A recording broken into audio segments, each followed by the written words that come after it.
राधे सरकार की। ये कहने का आशय, जब हम परमपिता परमात्मा और आदि शक्ति जगत जननी जगदम्बा का स्मरण कर लेते हैं तो कथा तो वैसे ही फलदायी है, लेकिन स्मरण कर देने से इसका 100 गुना अधिक पुण्य बढ़ जाता है। इसलिए जितने भी व्यास हैं सर्वप्रथम परमात्मा का चिंतन स्मरण मनन करवाते हैं। जैसा कथा में बताया है कि जन्मांतरे भवे पुण्यम तदा भागवतम लगे।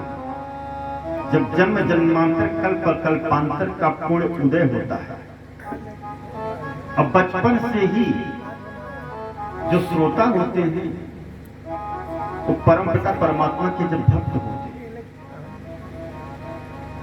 तभी कथा सुनने का अवसर प्राप्त होता है। बाकी ये नहीं है कि क्या बताएं कि मेरे पास पैसा नहीं है, नहीं तो हम कथा सुन पाते हैं। कितने पैसे वाले पड़े हैं, लेकिन वो हो कहीं किसी कथा में वैसे भी जाकर के नहीं सुन पाते हैं, अपने कार्य में व्यस्त रहते हैं। और कथा वो सुनेगा, वो व्यक्ति सुनेगा जिसके कि सब पाप जो है धुल चुके हैं। और इस कथा के बारे में लिखा गया है कि जब से हम यह चिंतन कर लेते हैं, मनन कर लेते हैं कि भाई त्रिपाठी जी की यहाँ कथा है और हमको सुनने के लिए चलना है, तब से वो काल जो है पुण्य का हो जाता है। और जो श्रोता हैं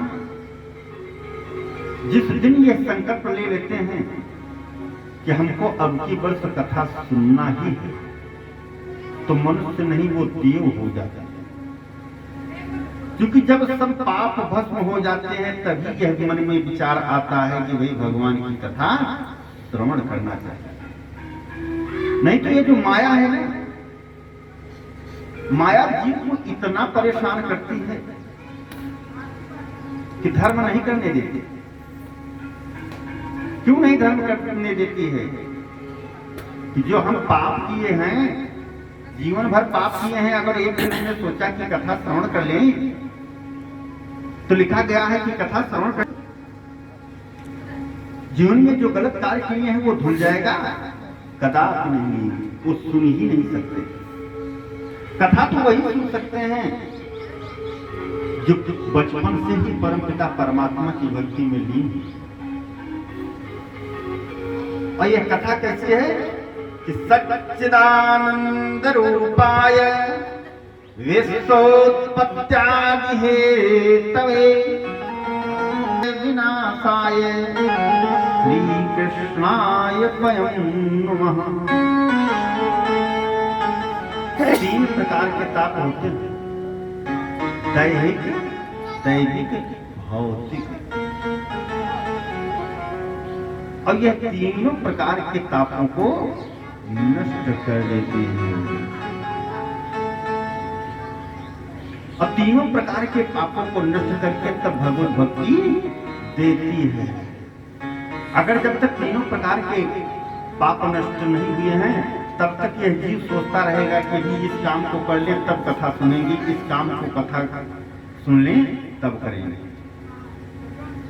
लोग कहते हैं कि ये पुत्र हैं हमारे, सबको पुत्र नहीं कहा जा सकता।